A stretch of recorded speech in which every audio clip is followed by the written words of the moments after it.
Como a psicologia analítica interpretaria Contra o Tempo, Source Code, 2011.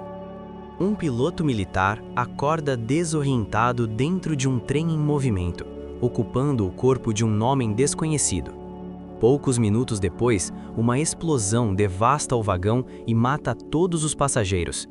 O soldado desperta novamente, agora preso a uma estrutura tecnológica secreta, onde é informado de que participa de um experimento que o envia repetidas vezes aos últimos instantes antes do atentado. A cada retorno, ele precisa observar, agir e tentar identificar o responsável pela explosão, sabendo que o tempo é limitado e que sua própria condição física é irreversível. Entre repetições, falhas e pequenas vitórias, ele se aproxima de uma passageira com quem cria um vínculo inesperado, enquanto o clima da narrativa oscila entre urgência, confinamento e questionamentos sobre identidade, escolha e permanência. O início da jornada. O trem avança pelos trilhos sob a luz fria da manhã. Passageiros conversam em tom baixo, copos de café tremem levemente com o movimento. Anúncios soam abafados pelo ruído metálico das rodas. Coulter Stevens desperta sentado diante de Christina Warren, confuso com o reflexo no vidro da janela que não reconhece como seu. Ele observa as mãos, o uniforme ausente, o rosto estranho que o encara de volta. O vagão segue seu curso normal, até que em poucos instantes o espaço é consumido por fogo, impacto e silêncio. O despertar das sombras. Algo se move nas camadas mais profundas da consciência. Um homem desperta sempre tarde demais, aprisionado entre o instante que retorna e um corpo que não lhe pertence. A máquina pulsa, os cabos respiram e o tempo se dobra sem piedade. A experiência de Coulter Stevens revela-se como a encenação de uma cisão interna radical. Ele existe fragmentado, mente ativa, corpo ausente, identidade suspensa. O enredo repete o mesmo ciclo, como um sonho recorrente que insiste em retornar porque algo permanece não resolvido. A missão externa de evitar a explosão ecoa um conflito interno mais profundo, no qual o eu consciente tenta desesperadamente restaurar uma ordem perdida. O Dr. Rutledge personifica a racionalidade unilateral que reduz a psique à função e ao desempenho, tratando Coulter Stevens como um recurso, não como totalidade viva. Colleen Goodwin, por sua vez, oscila entre a obediência ao sistema e a empatia silenciosa, tornando-se a mediadora entre a lógica fria e o sofrimento humano.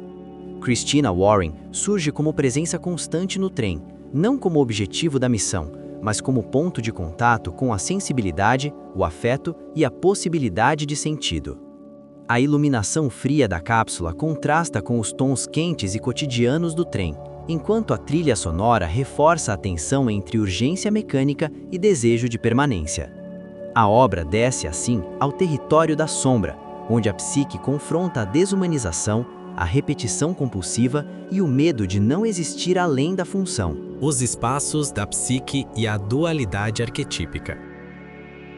O espaço é estreito, fechado, quase orgânico. Coulter Stevens flutua preso a uma estrutura que o mantém vivo e ausente ao mesmo tempo. Fora dali, o mundo continua, indiferente. Os ambientes da narrativa configuram uma topografia psíquica clara. A cápsula tecnológica funciona como câmara de suspensão, um limiar entre consciência e aniquilação, onde o tempo não avança e o eu não se completa. O trem representa o fluxo da vida comum, coletivo e transitório, onde escolhas parecem simples, mas são irrevogáveis. O contraste entre esses espaços explicita a tensão entre permanência e passagem, controle e entrega. Cada personagem encarna uma força arquetípica em conflito. Coulter Stevens vive entre o herói sacrificial e o ego fragmentado que busca reintegração. Christina Warren manifesta a ânima, não como o ideal romântico, mas como acesso à humanidade perdida, despertando nele o desejo de estar inteiro no mundo. O Dr. Rutledge reflete o arquétipo do tecnocrata moderno, que acredita dominar o tempo e a psique, sem reconhecer seus limites. Colleen Goodwin ocupa a zona intermediária, onde a consciência moral ainda tenta emergir.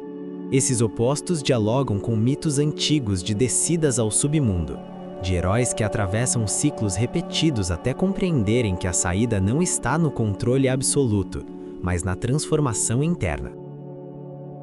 Individuação e o último sinal antes do silêncio. O trem desacelera, o instante se alonga.